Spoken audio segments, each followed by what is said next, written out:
Everyone. My name's David. I'm going to take us through, we're going to do it together, the IELTS speaking. Yep. So it's a lot of good stuff that's about to happen. We're going to do stuff. Yeah, we're going to learn, but we're also going to do. So as we go through this session, be ready to speak out loud. Yeah. So if you need to close the door to other people to give yourself a private space, close the window, block out the outside noise, uh, make sure the pet is settled, then do that because you're going to be speaking. Yep. So it's not a passive, it's not a listening session. Yeah. It requires you to produce. So we're going to listen for a bit, but you're going to produce back.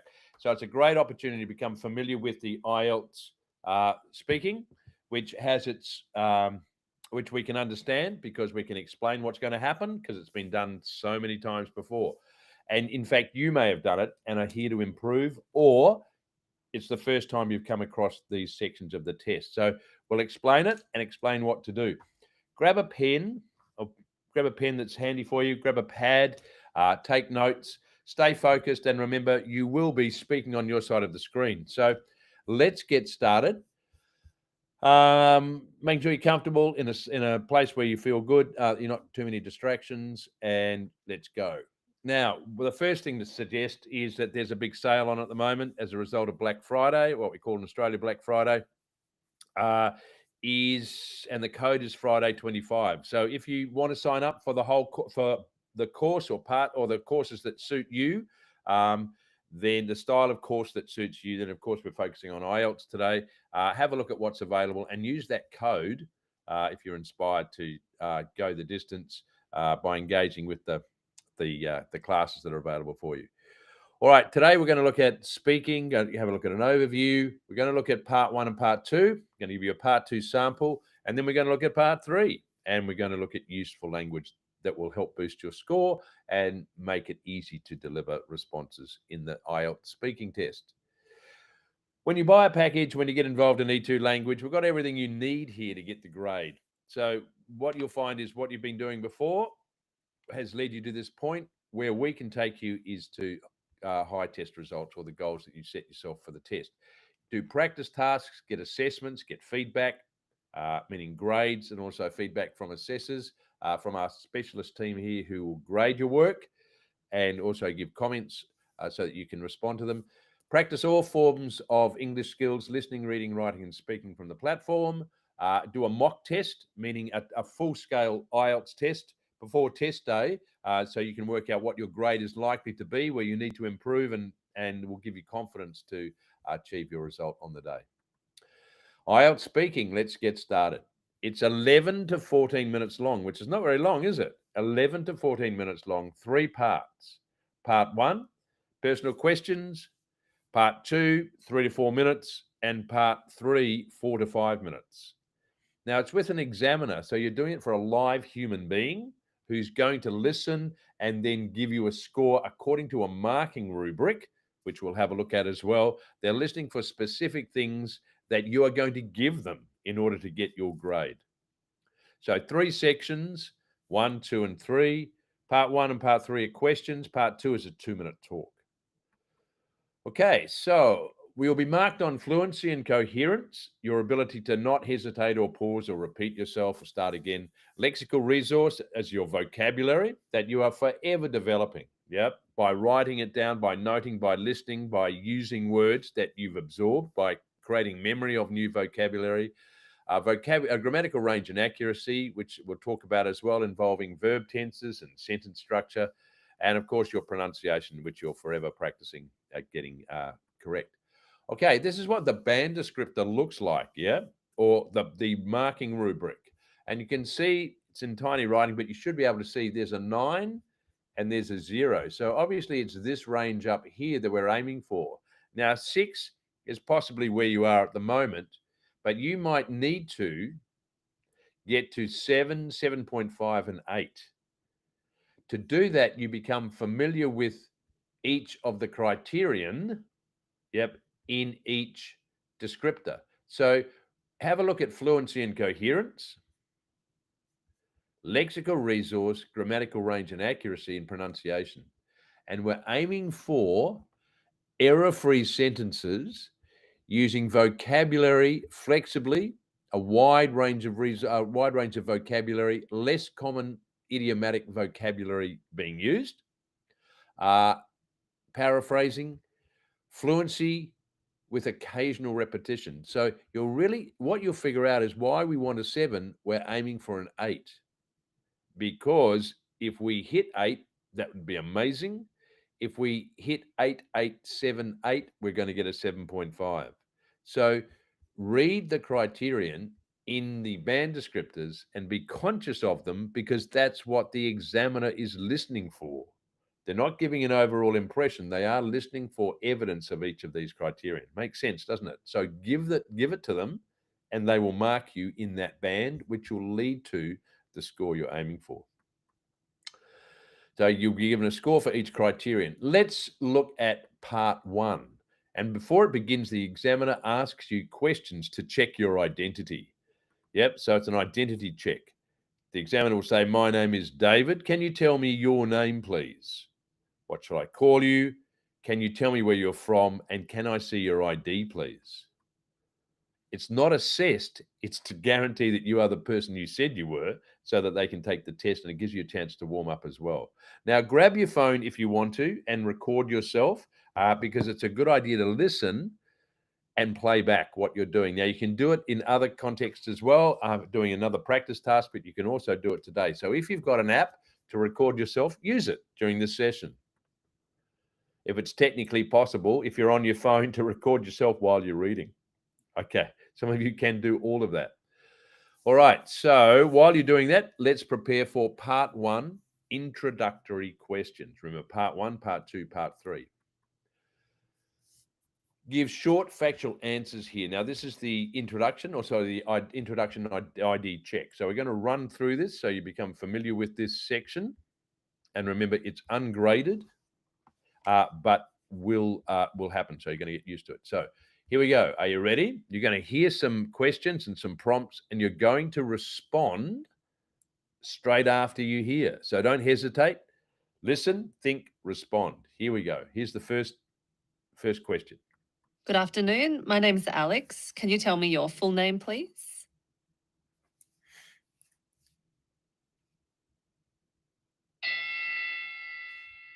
Can you tell me where you're from?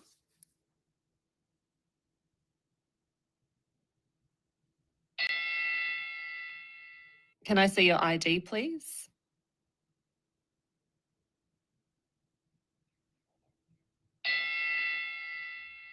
Thank you.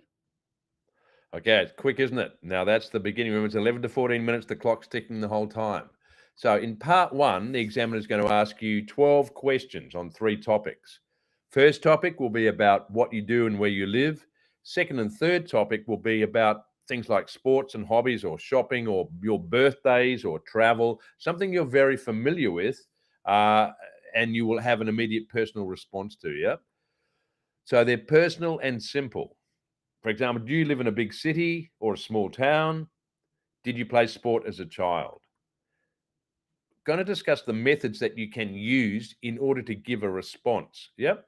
In order to maximize your score, but also give you a structure, so that in the nervousness of the situation, and you will be nervous. If you weren't nervous, you wouldn't be quite alive. So you will find yourself nervous, because you are being asked questions that you do have to create answers for.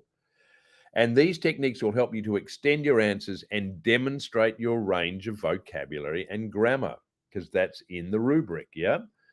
All right. So things like giving your opinion. So you say whether you like something or don't like something, in favor of something or not in favor of it. Provide some details, give contrasts, compare past to present, present to future, and give reasons. So the way that I remember this, and lots of our students do as well, is opinion, reason, examples. So, do you like where you live? Yes, I love where I live. It's very handy to the city.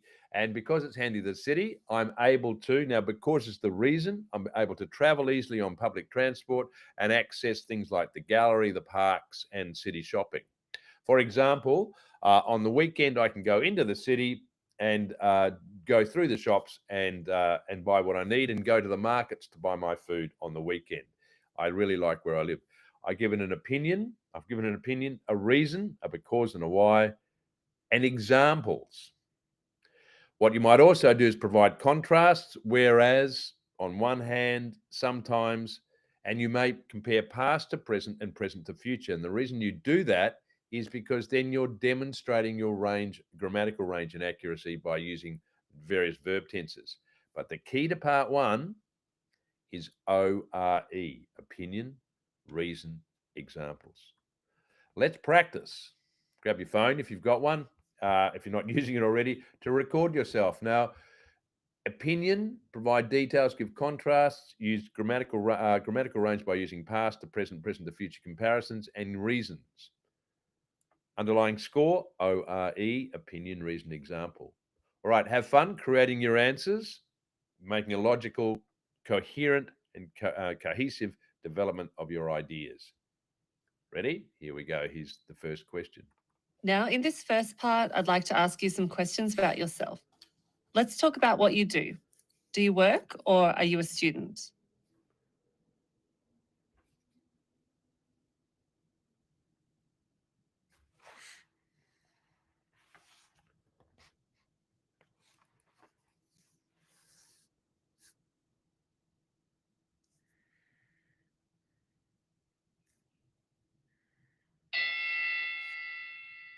What do you do or what do you study?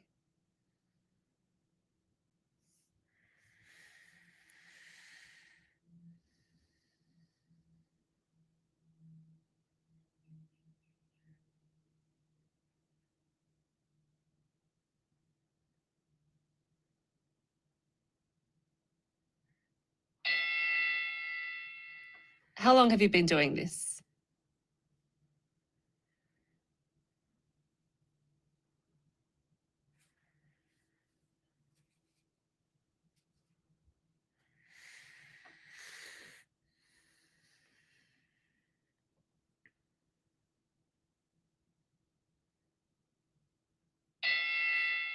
Okay, how did you go? Did you get your questions in? All right, nice work. We're going to ask some more. Are you ready? Remember, there are 12 questions all up in the first section, so let's keep going. Let's talk about your neighbours. How well do you know the people who live next door to you?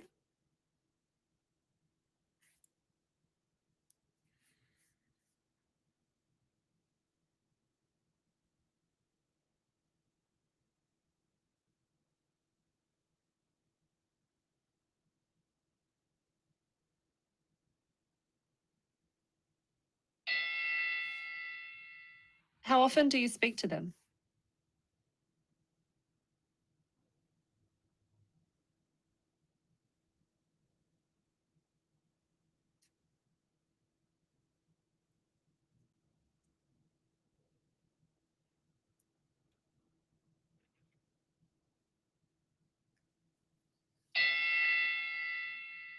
Let's move on to talk about swimming. Did you learn to swim as a child?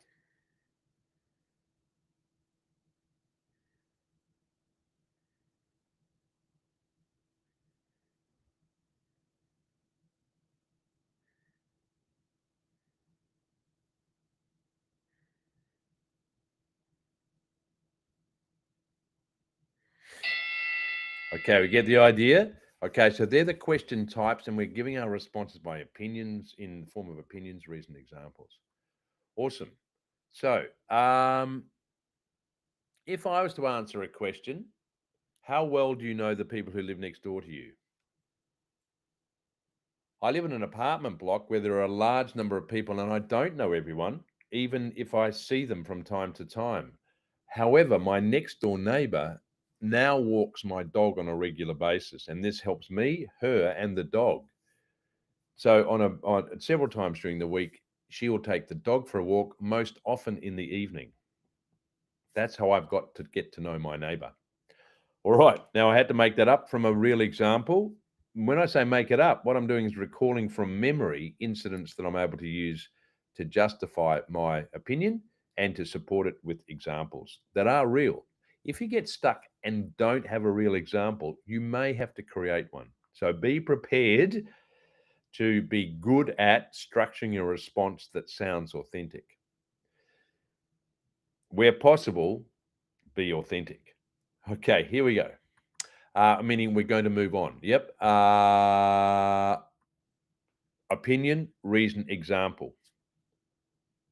And I may use past, present, and future, and I may provide contrasts. Hooray! This is speaking part 2. So part 2 is an extended response, and it takes 3 to 4 minutes, and you're going to talk for 2 of them. So basically, you'll be given a card or a sheet of paper, and on it are your instructions. So it includes the topic and some prompts. So you're given this task card or booklet. You've got a minute to prepare, and during that minute, you're going to take notes. The reason you take notes is you're going to structure your response with some ideas that you're going to use while you're speaking so you don't get lost. So you're going to plan out some key stages of your talk using words and phrases written down so we can see them, and you can stick to your plan as you develop your ideas. The examiner will sometimes ask you 1 or 2 follow-up questions. Yeah. So 1 minute to prepare, 2 minutes to speak. And this task card suggests you're going to describe a time when you had to be polite. So we're going to think of a real time where we were forced to control what we said and be very polite. You're going to say where we were, so you're going to locate it. You're going to say why you had to be polite, the reason why, and how you felt at the time. Yep. So your emotional state, if it changed or what it was in as descriptive a way as possible. Explain how you feel about it now. So you're going to be able to, again, give opinions, reasoned examples. You're going to advance the story by moving it forward through different stages of the narrative and extend on some of those ideas, develop those ideas before we move on to the next idea. You're going to demonstrate your lexical range and your grammatical range and accuracy. We got the picture. You may use past, present, and future. You may, and we're going to discuss that now. So PPF is a version where you talk about things at the beginning, things in the middle, and things in the future. Yeah. So we tell 3 separate stories about once I was polite in the past. Now I'm forced to, on many occasions, be polite in these situations. In the future, I will know that it's a diplomatic and non-confrontational way to deal with new people, and especially. So examples from the past, present, and future. The PPF method, because it will allow you to talk in past simple, past perfect, past continuous, past perfect continuous to demonstrate tenses and aspects of tenses. Makes sense, doesn't it? So you can discuss a story about events in the past, present, and future, advance the story, extend events as you describe things accurately and fully in order to demonstrate examples that the assessor can identify as being criterion on the rubric. We're giving them what they need to hear so that you can score the highest score you can. The traditional method is to start with a short introduction and then use the key points off the card, because we do want to address the key points on the card. If you don't, you won't be penalized, but you do want to, because it will help structure your story and make sure that you do complete a narrative that does make meaningful sense. So you can either use the beginning, middle, and end and go through the dot points, or PPF, or a combination of both. So you're going to work out by practicing and becoming familiar what works for you, saves you being nervous, and give you some stages to work through, as well as by following your notes, which you've got a minute to develop before you speak. Practice both and choose what works for you. Yeah, you're aiming for the highest score. So let's hear a native speaker try it. And as you listen, imagine you are the examiner. So ask yourself, are they speaking fluently?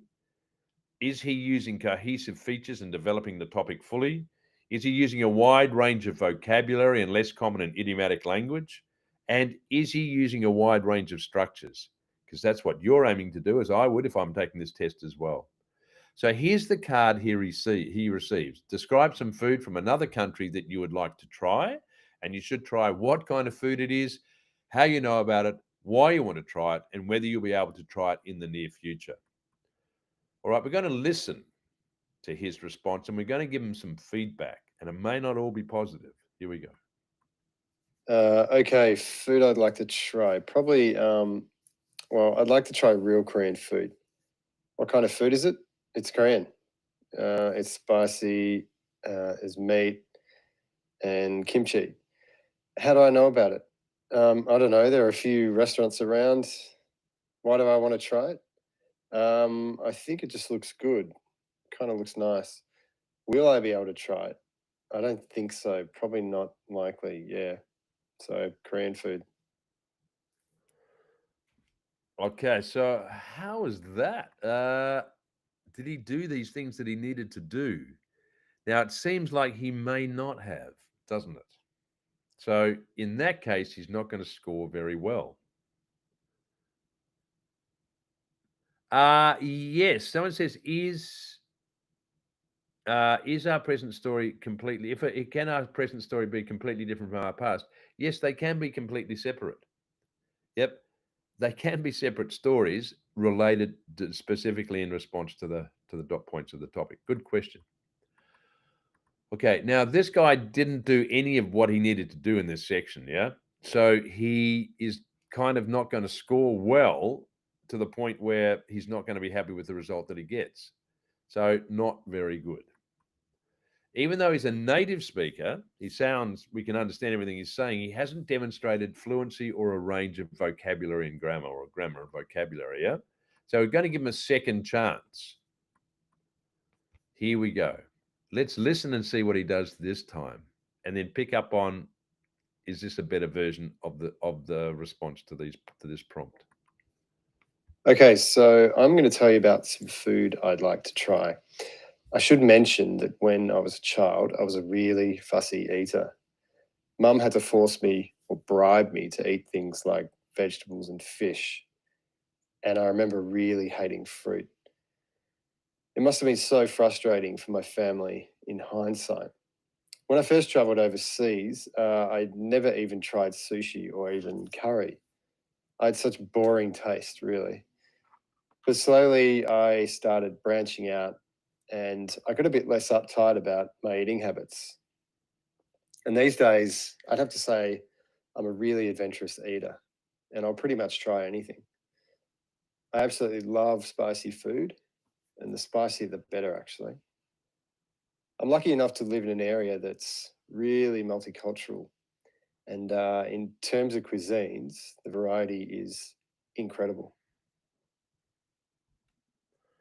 There's Okay. one thing, though, I haven't tried, and that's real Korean food. I've eaten at a couple of restaurants in Melbourne and found the food so unique and so tasty. But my friends tell me that authentic Korean food, which is the kind you really only get in Korea itself, is out of this world. And what I'd really like to do would be to travel to Japan, then Korea, and then China so that I can check out all the local food in those places. Is it possible soon? Probably not. I really can't see it happening in the next year, but it's definitely on my bucket list. Hopefully, I'll be able to make it happen in a couple of years. Yeah, so that was interesting and engaging. Bucket list, idiomatic phrases. He's given examples, and he's used descriptive language. He's got the examiner on side. Yep, the examiner's interested in what he's saying, and you'll find that that's what the best responders do in this part, is to tell the examiner something they've never heard before, because it's individual, it's original, it's accurate, and it's engaging, and that's what you really want to do. Yep. Now, I'm going to recommend a thing called the thesaurus. Yep, www.thesaurus.com, as a way of developing your descriptive language. So say it again, www.thesaurus.com, THESAURUS.com. Why it's handy is because it will give you a range of descriptive vocabulary to use so you don't repeat yourself, but you also intensify the way that you describe things. Totally good for speaking and for writing. Well done. So we feel much better about this response, don't we? Yeah. Okay. He spoke fluently and developed his ideas, used a range of structures and vocabulary and grammar. Plus, he used idiomatic or non regular language. Bucket list. Why is he doing it? Because he's going to score a higher result. Yep, he used these kinds of phrases, appropriate cohesive features. So he's linked ideas together these days in terms of, hopefully, when I was a child. So he places things in time and he links them together and sequences them, which is coherence and fluency, and develops topics fully and appropriately so that we had detail and could understand from his examples what he was referring to. Yep, he uses vocabulary well. Mum's a really fussy eater, branching out, terms of cuisines, uptight, authentic, out of this world on my bucket list, descriptive language, a full range of structures naturally and appropriately. I use a wide range of structures flexibly. Yep. And that's how he scores 8 or 9, because he's responding to the criterion by addressing it by using language that matches the criterion. Yep. Brilliant. Grammatical range, listen and fill in the gaps. All right, so just for a few seconds, skim over this and figure out what were the words he used. Yep. Okay, so I'm a, mum, it. Okay, so here we go. Listen. Okay, so I'm going to tell you about some food I'd like to try. I should mention that when I was a child, I was a really fussy eater. Mum had to force me or bribe me to eat things like vegetables and fish. And I remember really hating fruit. It must have been so frustrating for my family in hindsight. When I first traveled overseas, I'd never even tried sushi or even curry. I had such boring taste, really. Great. So we've got examples of modal verbs, negatives, yep, present perfect, past perfect. And that's what we're going to do, is show a grammatical range by using verb forms in past, present, and future, and negatives. All right. Going to tell, had to force, must have been, I had never. Awesome. All right. Let's listen to the last part now. So we're going to identify the language he's using to score well. And what I'd really like to do would be to travel to Japan, then Korea, and then China so that I can check out all the local food in those places. Is it possible soon? Probably not. I really can't see it happening in the next year, but it's definitely on my bucket list. Hopefully I'll be able to make it happen in a couple of years. Okay. So what did he say? I'd really like, I would really like, could check out, can't see, be able to. So his verb structures are point scorers. Yep. Okay, so let's practice. We are going to practice. That was our model part 2. Now, you guys, when you get to do it from the platform or by taking our classes, is you're going to develop your ideas in response to the prompt over the 2 minutes. Yep. Is it appropriate to ask reflective questions? That's what he's done. So it's another rhetorical device that works in this context. So yes, it's appropriate. Yep. All right. Now we're going to do part 2 topic talks. In fact, what I'm saying is you are going to do it now. Now I'm going to give you a topic and I'd like you to talk about it for 1 to 2 minutes. It's on now. I've already Before got a you pen. speak, you'll have 1 minute to think about what you're going to say, and you can make some notes if you wish. Use a pen and paper for your notes, and here's your topic. Thought we were going to skip it. We're going to do it. Yep, you've got a pen, you're taking notes, keywords, past, present, and future, sequencing ideas, make clear notes. See you at the end of a minute.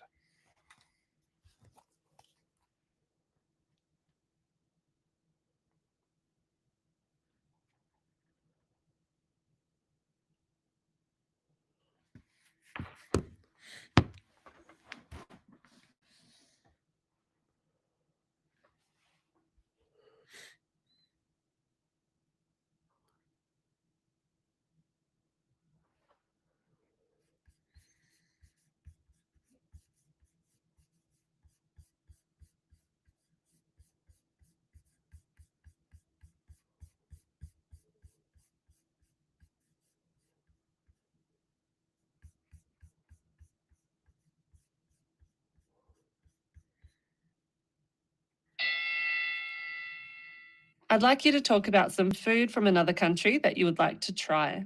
All right? Remember, you have 1 to 2 minutes, so don't worry if I stop you. I'll tell you when the time is up. Can you start speaking now, please?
Thank you. Do you usually like trying new food?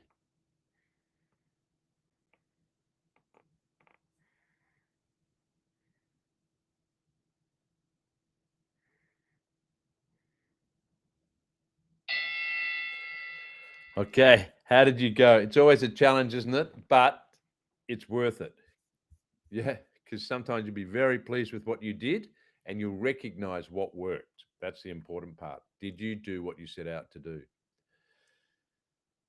Record yourself. If you didn't do it, then do it after, do another task after class and record yourself. If you did record yourself, listen to yourself because you're working out that you are structuring a response to the question.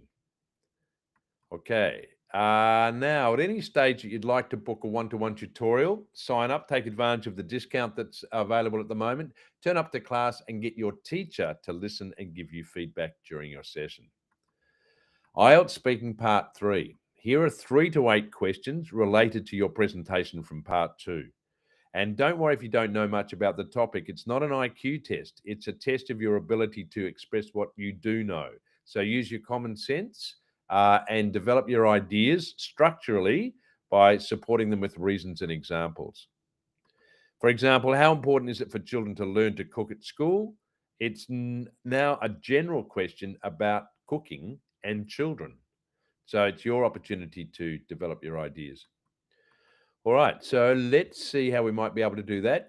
Can you remember the methods? Again, these techniques help you to extend your answers and demonstrate your range. If you give short, incomplete answers, it's not going to help your cause. You need to develop your answers so that the assessor can give you feedback in the form of the marking from the rubric. So explain, explain yourself. Frame it by time if you need to. I'm uncertain about that. I'm not familiar with this topic, but what I imagine would be good. Give examples because examples are illustrations of your ideas. Yeah, they support your ideas so the listener can follow you, and consider 2 views. So contrast why some people might think this and others think this, or on the one hand, or even though. And then it allows us to develop descriptive language and explore the topic in a very short space of time. Let's practice. Here's the first one. Ready? Have fun developing your answers? Here we go.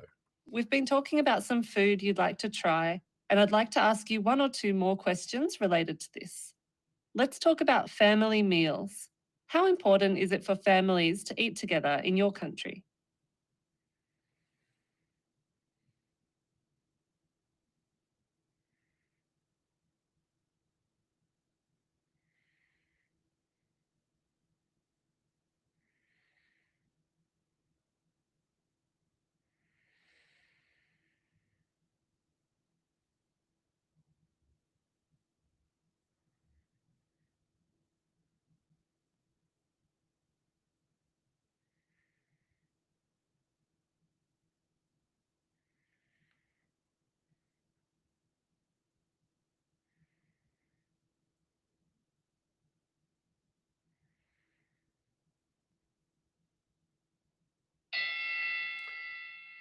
Has the food families eat changed much in recent years?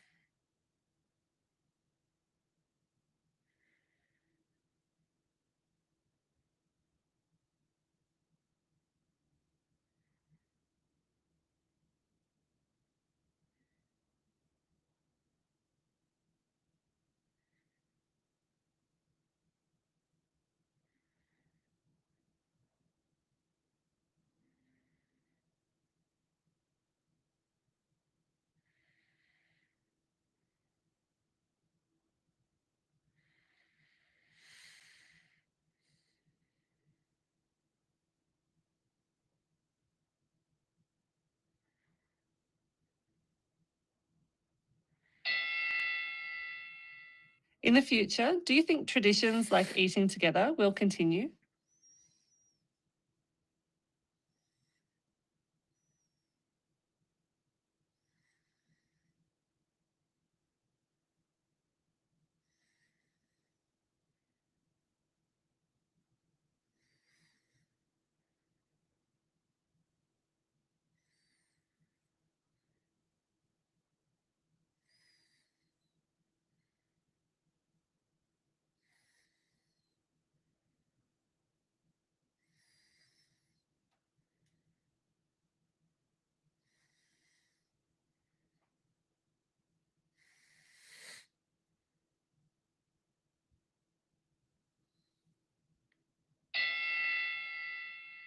Let's talk about food and farming.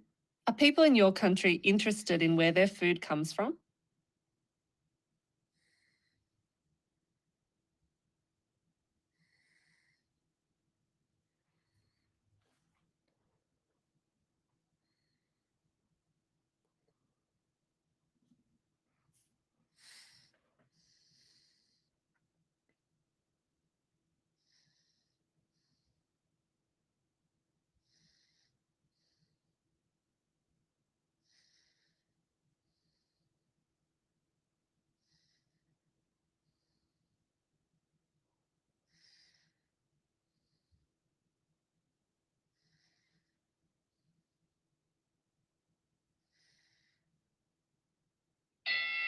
Okay, how'd you go? Yep, a chance to shine. Yep. All right, so there are the questions. Yep. In any of these cases, you can develop your ideas by making statements, giving a rationale why you think like that, and giving examples. Okay, so and the idea is to develop by talking about talking about the topics using a range of vocabulary and grammar. Okay, well, you guys are good at it by now, yeah, and you keep going to get better. So don't forget to give your opinion and describe change. Pardon me, because describe change is a very good way to make comparisons between things that used to happen or did happen and things the way they happen now. So let's look at some useful language. How important is it for families to eat together in your country? So it wants to give your opinion. Yep.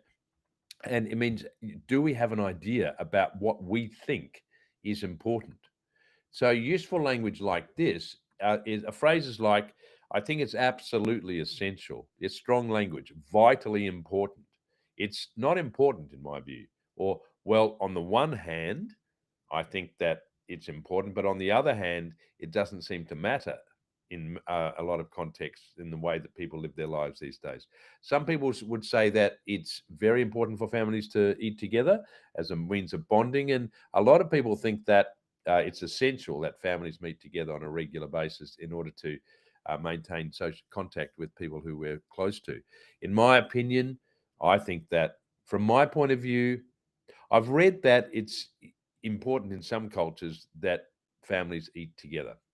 So we provide examples, but we're introducing our ideas or sequencing our ideas with useful phrases like these. All right. So vitally important. It's not that important. On the one hand, on the other hand, tend, from my point of view. Cool.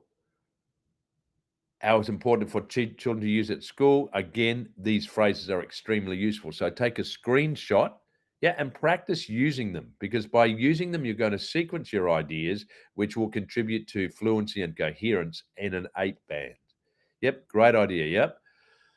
This one, again, we're going to use descriptive language, enormous, massive, hugely, to some extent, as far as I'm concerned, or as far as this is concerned, in the past, and we measure it, whereas, providing contrast nowadays, useful language to sequence ideas, demonstrating a lexical range, but also adding to your fluency and coherence score. Massive extent in terms of nowadays. We're placing things in time relative to each other at a persuasive scale. Yep. So if you were to use these in your response, how would you frame your ideas?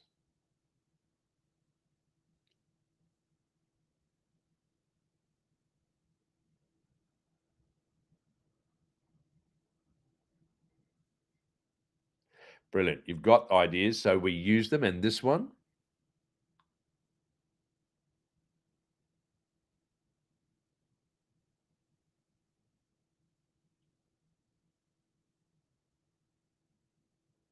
Okay, we get used to using those kinds of phrases. Brilliant.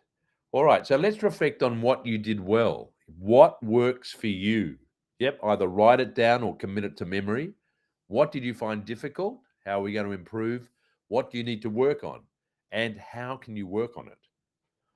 All right. Well, reflecting on what you did well is where it's at, but also reflecting on what you need to work on is also extremely useful for improvement, which is the curve we're all on. So, fluency and coherence, lexical resource, grammatical range and accuracy and pronunciation are the rubric criteria that you are addressing in order to score well, in order to communicate fluently and effectively. Yeah. Practice from the platform and get feedback where possible. Cover all the tasks by becoming familiar with them and practicing. Turn up to the live classes like you've done to this YouTube stream as well. Engage in those classes. Enjoy the interaction of other students and the instructions from the teacher. Take a mock test before test day so you've got an indication of how well you're going to do. And if you're already with us, make sure that you're taking advantage of the tutorials, the live classes, the group classes. The one-to-one tutorial is a time for you to ask for help in whatever section you need help with and get the expert teacher to guide you through that section. And of course, the small group classes are fun and engaging and mean that you can get extra attention in those sessions as well. There's a 25% sale on at the moment, so take advantage of that. It's a quarter of the price of the courses, which are very reasonably priced and affordable.